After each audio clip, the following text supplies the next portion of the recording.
안녕하세요. 새벽기도에 참석하신 여러분들을 진심으로 환영하고 축복합니다.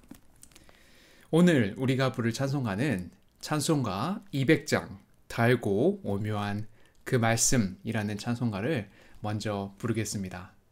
찬송가 200장입니다.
기도하겠습니다. 하나님 아버지, 감사합니다. 이른 아침인데도 불구하고 우리를 하나님 말씀 가운데 인도해 주신 것을 하나님 감사합니다.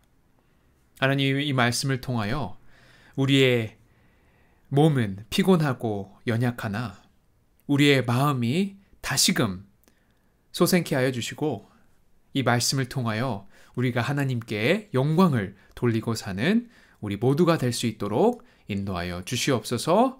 예수님의 이름으로 기도드렸사옵나이다. 아멘. 예레미야 36장.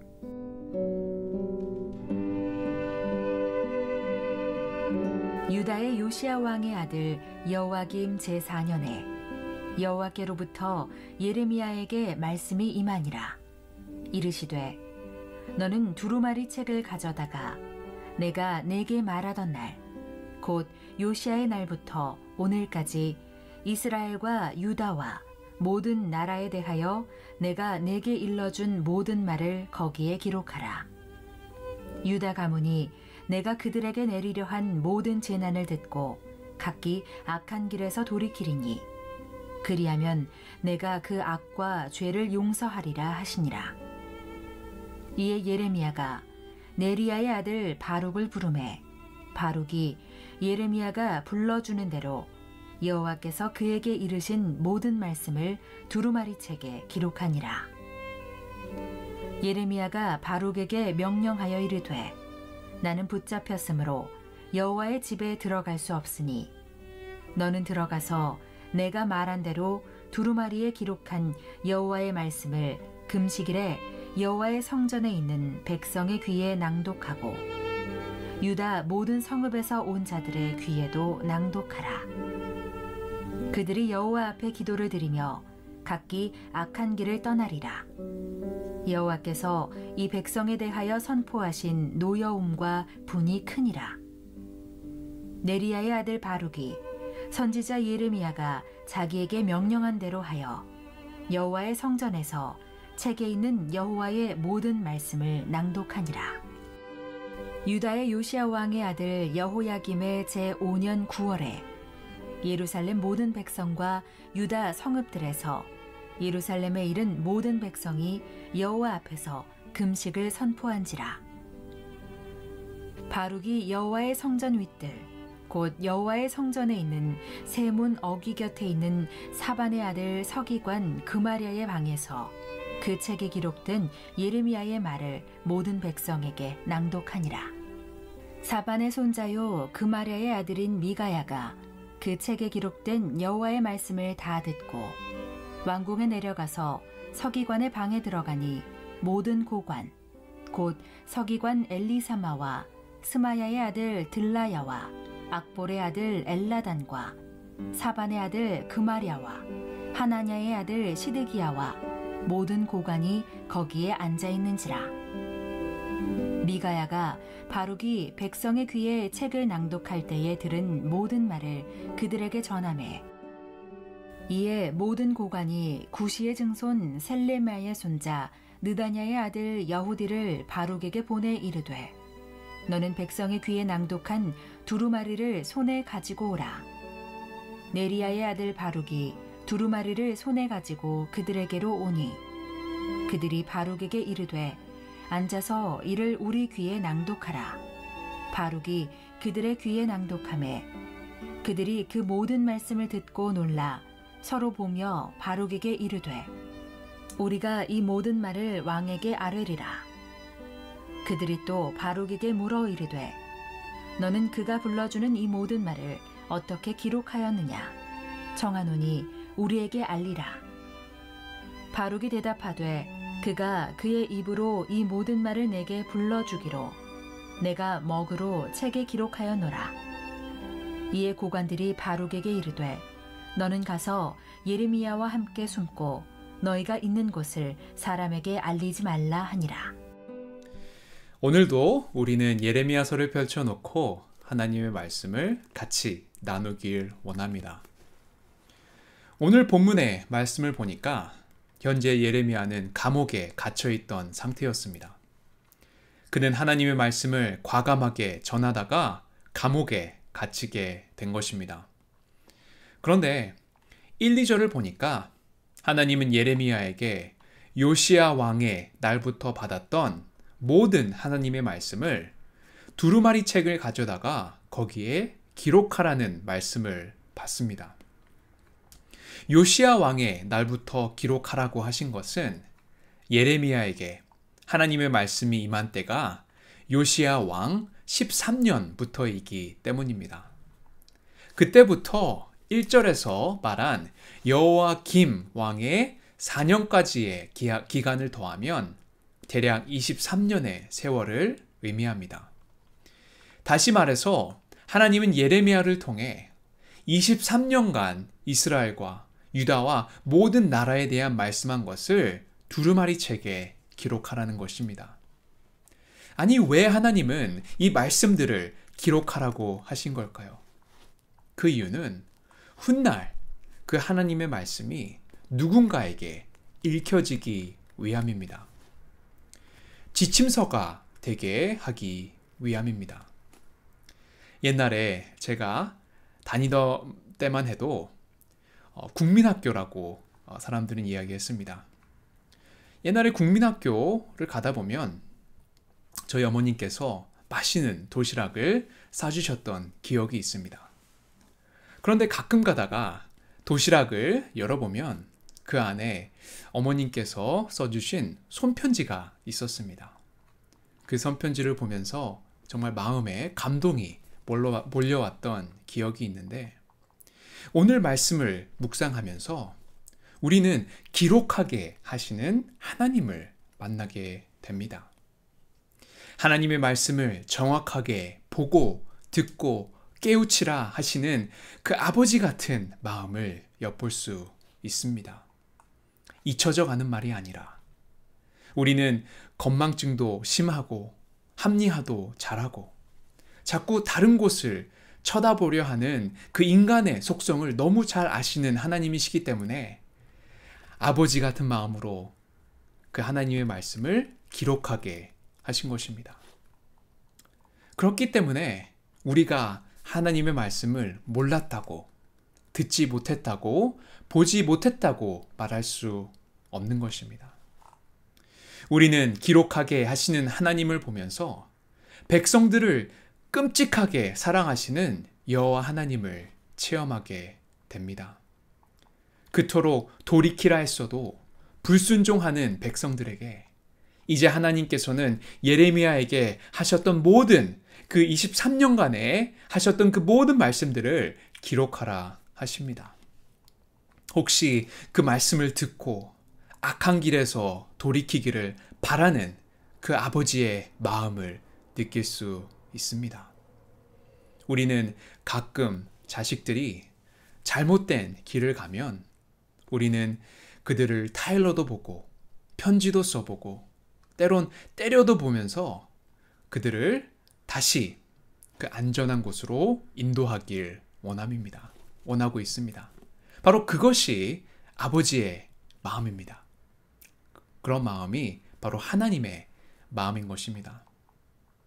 그런데 23년 동안에 하나님의 말씀을 모두 기록하려면 그 양이 많을 것이라고 생각할 수 있습니다. 하지만 우리가 지금까지 예레미야에게서 들었던 말씀들이 무엇입니까? 굉장히 심플합니다. 이스라엘과 유다의 죄악, 그리고 그에 대한 하나님의 심판과 멸망에 대한 것이 전부 그 예레미야의 선포였습니다. 3절에도 나오지만 유다 가문이 내가 그들에게 내리려 한 모든 재난을 듣고 라고 말한 것을 보면 예레미야가 기록해야 할 하나님의 말씀은 유다를 향한 멸망과 재난에 대한 것임을 알 수 있습니다. 그래서 예레미야는 바룩이라는 사람을 불러 예레미야가 불러준 대로 모든 말씀들을 두루마리 책에 기록하게 됩니다. 그리고 예레미야 자신은 지금 감옥에 붙잡혀 있기 때문에 여호와의 성전에 들어갈 수 없었습니다. 그래서 바룩을 시켜 성전에 들어가서 성전에 있는 백성의 귀에 기록한 말씀을 낭독하라고 합니다. 그런데 하나님은 왜, 무엇 때문에 23년간 말씀하신 것을 모두 기록하게 하시고 낭독하게 하시는 것일까요? 정말 심판 때문에 그들을 심판하시려고 그 말씀들을 낭독하게 하라고 명령하셨을까요? 하지만 7절에 보니까 그들이 여호와 앞에 기도를 드리며 각기 악한 길을 떠나 여호와께서 이 백성에 대하여 선포하신 노여움과 분이 크니라. 물론 하나님은 이 노여움을 갖고 계셨습니다. 죄에 대한 심판인 것은 분명합니다. 하지만 7절에도 나오지만 그들이 여호와 앞에 기도를 드리며 각기 악한 길을 떠나라고 말하는 것을 보면 하나님은 그들이 자신의 죄를 회개하고 마음을 돌이킬 것을 촉구하셨기 때문에 말씀을 선포하라고 하신 것입니다. 여기서 우리는 하나님의 말씀에 대하여 다시 한번 생각해 봅니다. 여러분, 말씀이 무엇이기에 우리는 말씀을 그토록 강조하는 것일까요? 왜 예배 시간의 절반 이상을 말씀을 나누는 설교에 할애하는 것일까요? 저는 이 시간 우리들이 말씀에 대한 새로운 깨달음을 가지길 원합니다. 우선 말씀을 강조하는 이유는 말씀은 믿음의 출발점이요 근거이기 때문입니다. 믿음은 어디에서 생겨날까요? 유명한 복음 전도자 무디 목사님의 고백을 한번 들어보시기 바랍니다. 나는 하나님께 믿음을 달라고 정말 많이 기도했다. 내가 믿음을 가지기 위해 기도한 시간을 합치면 몇 달은 좋게 될 것이다. 나는 믿음이란 어느 날 번갯불과 같이 나를 갑자기 사로잡아 달아오르게 할 어떤 것인 줄 생각했다. 그러나 수없이 기도해도 믿음이 다가오지 않았다. 그러던 어느 날 나는 로마서 10장을 읽다가 놀라운 말씀을 발견했다. 그런즉 믿음은 들음에서 나며 들음은 그리스도의 말씀으로 말미암았느니라. 그 즉시 난 성경책을 부둥켜 안았고 성경을 펴서 말씀을 읽기 시작했다. 놀랍게도 말씀을 읽는 동안 내 안에 믿음이 생겨나 자라기 시작했다. 내 믿음은 말씀에서 시작되었다. 바로 이것이 무디 목사님의 간증이었습니다. 어느 날 로마서 10장을 읽다가 믿음은 들음에서 난다고 하는 말씀을 듣고 말씀을 읽었더니 내 안에 믿음이 자라기 시작했다라고 고백하게 된 것입니다. 종교개혁자 마틴 루터는 말씀이 선포되고 거기 성령이 역사하실 때 우리 안에 믿음이 생긴다고 했습니다. 그래서 말씀을 통해 받는 믿음이 있다면 우리는 하나님의 놀라운 은혜를 체험하며 살 수 있게 되는 것입니다. 아무리 이 상황이 어렵다고 할지라도 우리는 말씀을 통해서 믿음이 자라면서 하루하루를 이겨내며 살 수 있게 되는 것입니다. 어떻게 하나님의 은혜를 끝까지 붙잡고 살아갈 수 있습니까? 어떻게 우리는 한치 앞을 모르는 인생을 이겨내며 삽니까?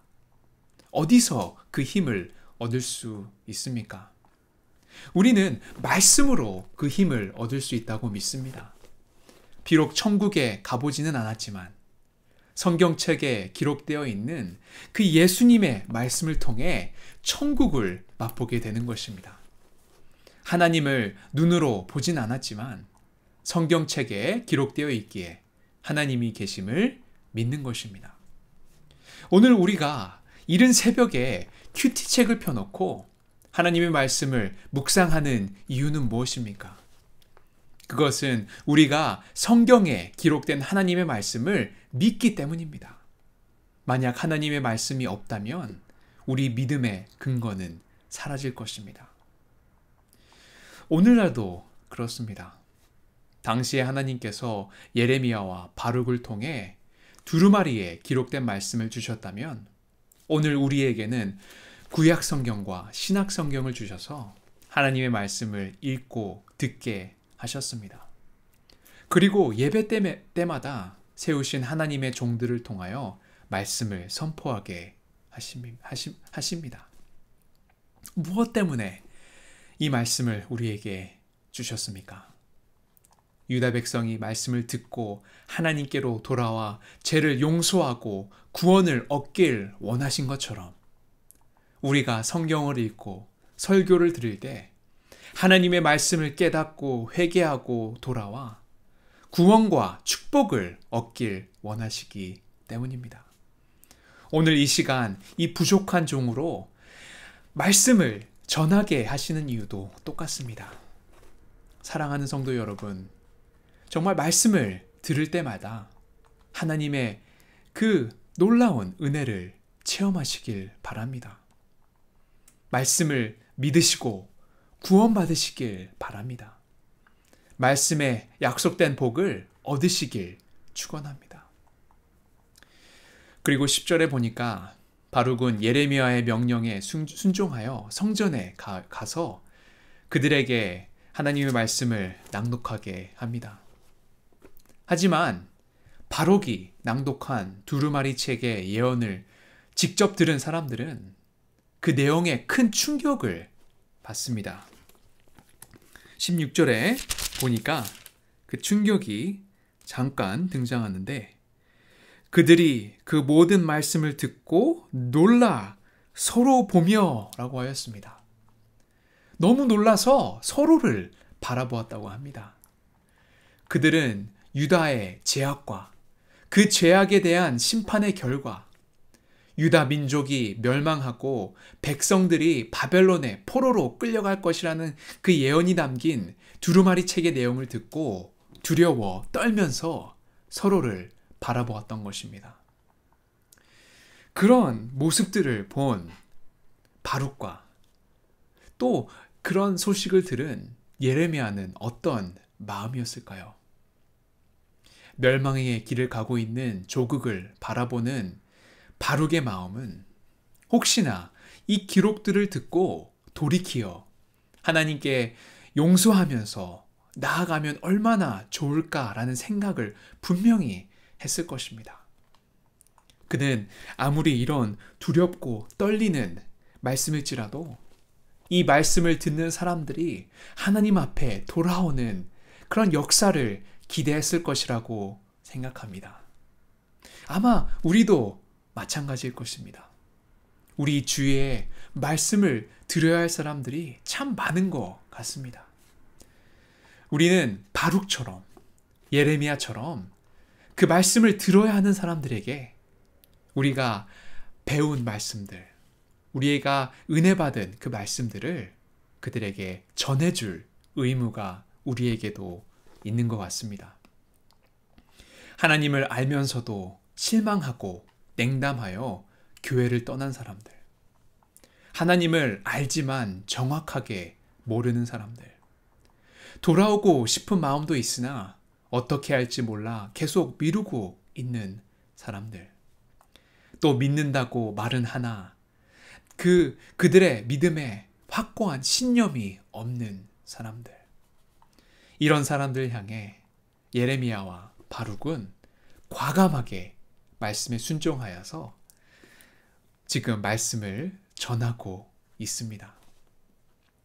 이런 순종의 자세를 보면서 저는 이런 생각을 했습니다. 나는 언제 저렇게 예레미야처럼 바룩처럼 순종의 길을 걸어갈 수 있을까라는 생각을 잠깐 해보게 되었습니다. 우리는 그 순종을 예수님으로부터 우리는 배울 수 있습니다. 예수님은 그 고통의 십자가를 순종하시면서 끝까지 걸어가셨습니다. 우리도 조금이라도 그 길을 가야 되지 않겠습니까?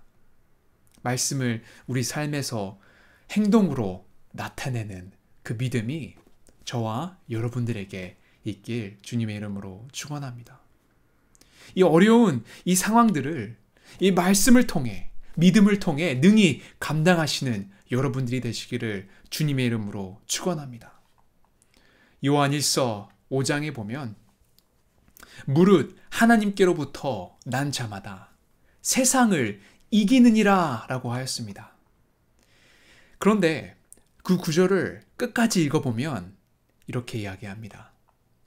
세상을 이기는 승리는 이것이니 우리의 믿음이니라 라고 합니다. 우리는 세상을 이겨내며 사는 사람들입니다. 하나님의 말씀에 순종하면서 우리의 믿음으로 세상을 이기면서 사는 사람들입니다. 우리는 하나님께서 주시는 말씀들을 기억하고 순종하면서 우리의 주위에 있는 사람들에게 직접적이거나 아니면은 indirectly, 직접적이지 않거나 하나님의 말씀을 전하는 저와 여러분들이 되시기를 주님의 이름으로 축원합니다. 아직 돌아오지 못한 사람들, 그리고 믿고 있는 사람들, 하나님의 말씀이 필요한 사람들, 특별히 우리 자녀들에게 이 말씀들을 가르쳐줘야 할 줄 믿습니다. 그래서 이 본문 핵심 구절 7절을 다시 한번 기억하시면서 하나님께서 이 말씀을 주신 그 이유에 대해서 다시 한번 묵상해 보시기 바랍니다. 7절의 말씀입니다. 그들이 여호와 앞에 기도를 드리며 각기 악한 길을 떠나리라. 여호와께서 이 백성에 대하여 선포하신 노여움과 분이 크니라. 하나님의 말씀을 사모하시면서 그 말씀을 전하는 여러분들이 되시기를 주님의 이름으로 축원합니다. 기도하겠습니다. 하나님 아버지 감사합니다. 기록하시는 하나님, 그 기록을 통하여 우리를 회개케 하시는 하나님, 그리고 그 말씀들을 통하여 우리의 믿음을 자라게 하시는 하나님, 오늘도 어떤 어려움이 있을지라도 능히 이기며 감당하는 우리 모두가 될 수 있도록 인도하여 주시옵소서. 예수님의 이름으로 기도드렸사옵나이다. 아멘.